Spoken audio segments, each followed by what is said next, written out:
Hello everyone, my topic is web-based databases. We will see the introduction first. What is databases on the web? First of all, we know that databases are nothing but the collection of data. Are established technology for managing large amounts of data. A web is used to present the data. They are separated so that we can efficiently update and find information. The various sites using databases are booking and scheduling, organizational information services, e-commerce websites, automation websites. Let's see an example of e-commerce website.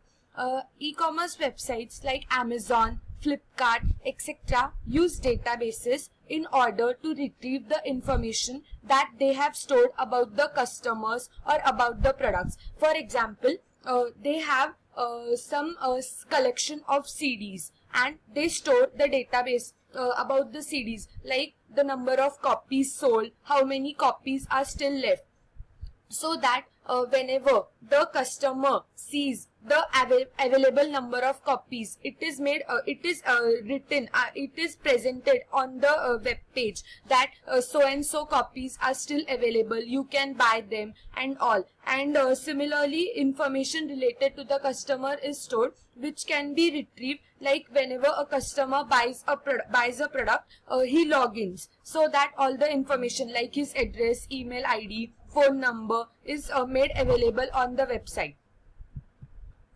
How to integrate databases and the web. As we know, database is an organized collection of data. DBMS is used to manage database, that is to update, retrieve, etc. Relational databases are nothing but data that is organized in the form of tables. Examples of RDBMS are MS Access, MySQL, Oracle, Sybase, SQLite. Oracle, Sybase are used for large enterprises. How to integrate databases and the web. As I've mentioned earlier, that databases like MS Access, MySQL, Oracle, Sybase, etc. are the databases that are used. Integration tools that are used are PHP or CGI. CGI stands for Common Gateway Interface, Servlets, JSP, ASP, etc. Middleware. What is middleware? Middleware is the middleman which works between the client and the server, so that it provides all the operating system functionalities. Here, ColdFusion is used as the middleware. It enables input and output. We can easily give input and output. Application interface to databases. CGI is written using scripting languages like Perl DBI, Perl DBD.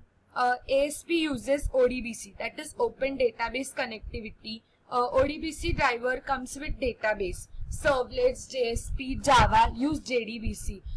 It is simply drivers. We can connect database with the scripting languages so that it becomes easy for scripting, and we can provide functionalities between the web and the database. Databases that organize data into tables are known as relational databases. Each table has a name, that is for identification, one or more columns, that is attributes. It also has primary keys so that we can identify a particular rows for entries or records. See, what are web-based databases?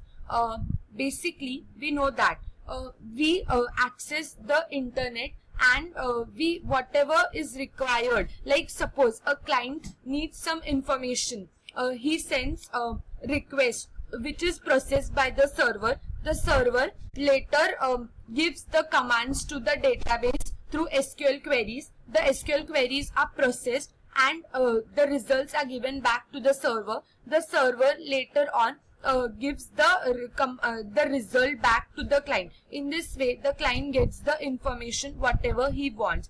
Database access over the internet consists of web-based clients, web server, database server.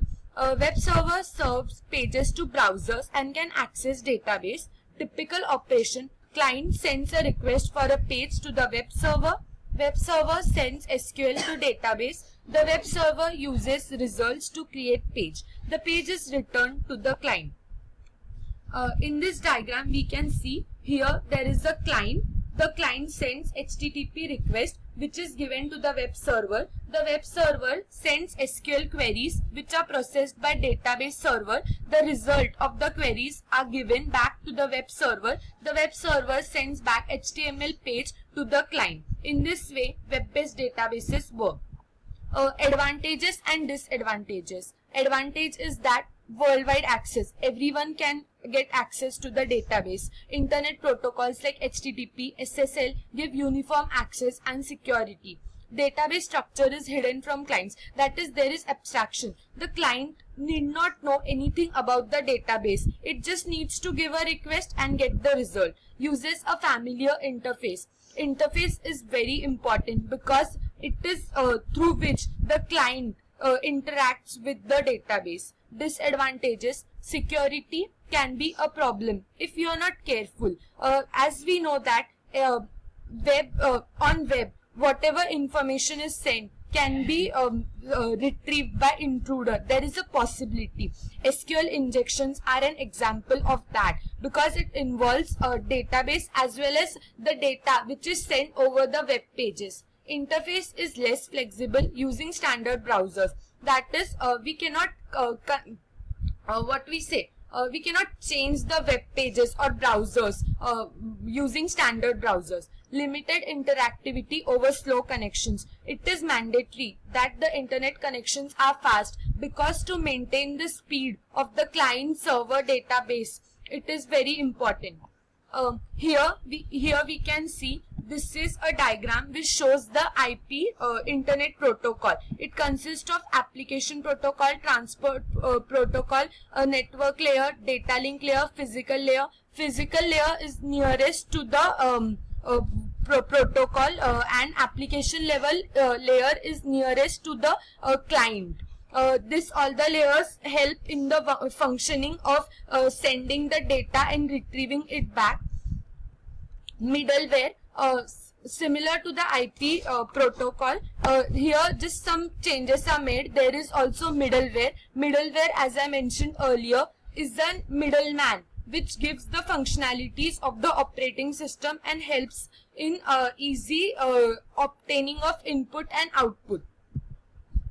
A middleware, a software layer that masks the heterogeneity of system, provides a convenient programming abstraction because it provides an abstraction so that the client and server have no idea about what exactly is going on. Provides protocols for providing general purpose services to more specific applications. Here is a diagram which shows the middleware services. Here is machine A, machine B, machine C. All the operating system services are provided to the middleware. Middleware provides them to the machines. Middleware and openness. In an open middleware based distributed system, the protocols used by each middleware layer should be the same as well as the interfaces they offer to the application. That is, both the middleware should be same on both sides and they should follow a common protocol. Middleware programming models. Remote calls are provided that helps in interaction with other middleware. Then common object request broker architecture is used. Then it supports various scripting languages like Perl, Java, etc. Then multiple SQL queries can be sent at a time. Thank you.